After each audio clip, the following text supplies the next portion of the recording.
जसं झाकण उघडलं तसा सुगंध दरवळलेला आहे सगळीकडे आणि तुम्ही बघू शकता मस्त छान सुटसुटीत मोकळा मोकळा आपला भात तयार झालेला आहे. बरं नुसता मोकळाच झाला नाही तर छान मऊ सुद्धा झालेला आहे.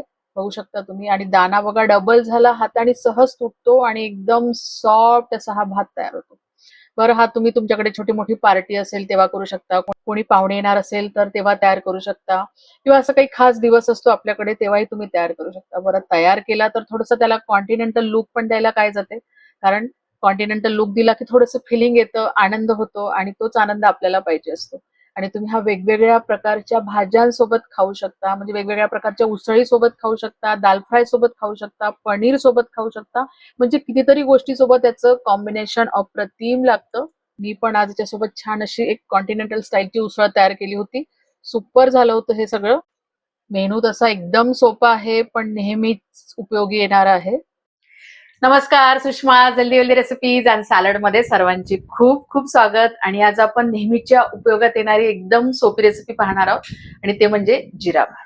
तर जिरा भात आपण कुकरमध्ये करतो आहे, त्याच्यामुळे पाण्याचं प्रमाण किंवा तांदूळाचं प्रमाण किती घ्यायचं हे याच्यामध्ये आपण सांगितलंय, जेणेकरून आपला जिरा भात जो आहे छान मोकळा मोकळा दाणेदार आणि एकदम मऊ असा तयार होतो. एकदम साधी सोपी रेसिपी आहे, ती आपण पाहूया. पण त्याआधी जर तुम्ही माझ्या चॅनलवरती नवीन असाल किंवा अजूनही माझं चॅनल सबस्क्राईब केलं नसेल तर प्लीज चॅनलला सबस्क्राईब करा. रेसिपी आवडली तर जास्तीत जास्त लाईक करा, शेअर करा, तसेच बेल आयकॉनला पण क्लिक करा, जेणेकरून माझ्या नवीन व्हिडिओचे नोटिफिकेशन पहिल्यांदा तुम्हाला येतील. आणि चला रेसिपी बघूया.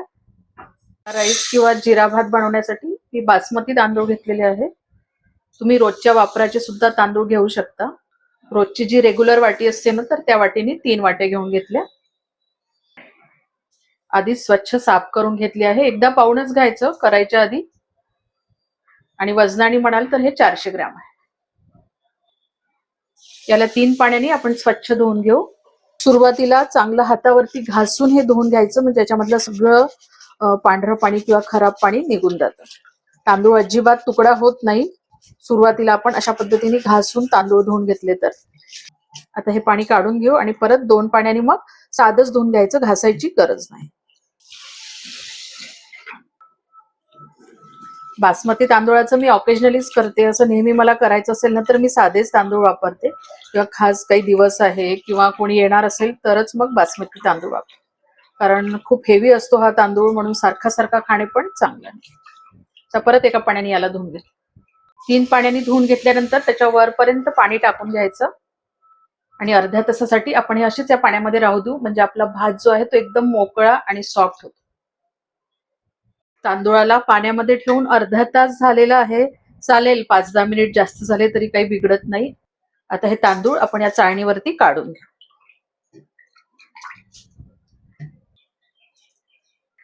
थोडा वेळ हे चाळणीतच राहून देऊ, म्हणजे याचं पाणी निथळेल. आणि आता आपण जिरा राईस बनवायला घेऊ. जिरा राईस आपण कुकरमध्ये तयार करणार आहोत. पोहे खायच्या चमच्याने 3 चमचे तूप टाकून घेऊ. तुम्ही तेल पण वापरू शकता तुपाऐवजी, पण तुपामुळे कसं खमंग होतो. 2 टीस्पून जिरं घालून घेऊ. खूप कडकडीत गरम होऊ नाही द्यायचं, नाहीतर आपलं जिरं जळून जाईल. आणि जिऱ्याला तर आपल्याला चांगलं फुलू द्यायचं आहे.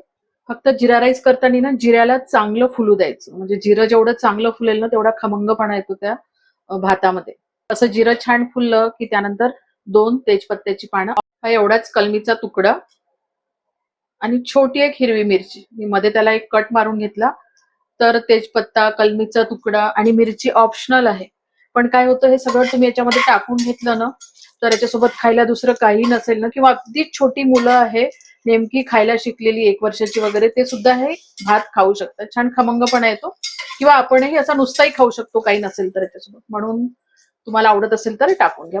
आणि आता हे तांदूळ त्याच्यामध्ये टाकून घ्या.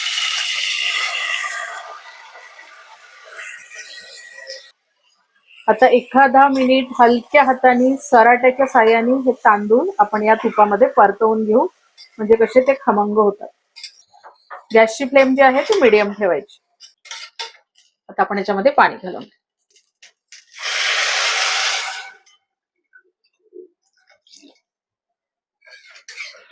एकदा मिक्स करून घेऊ.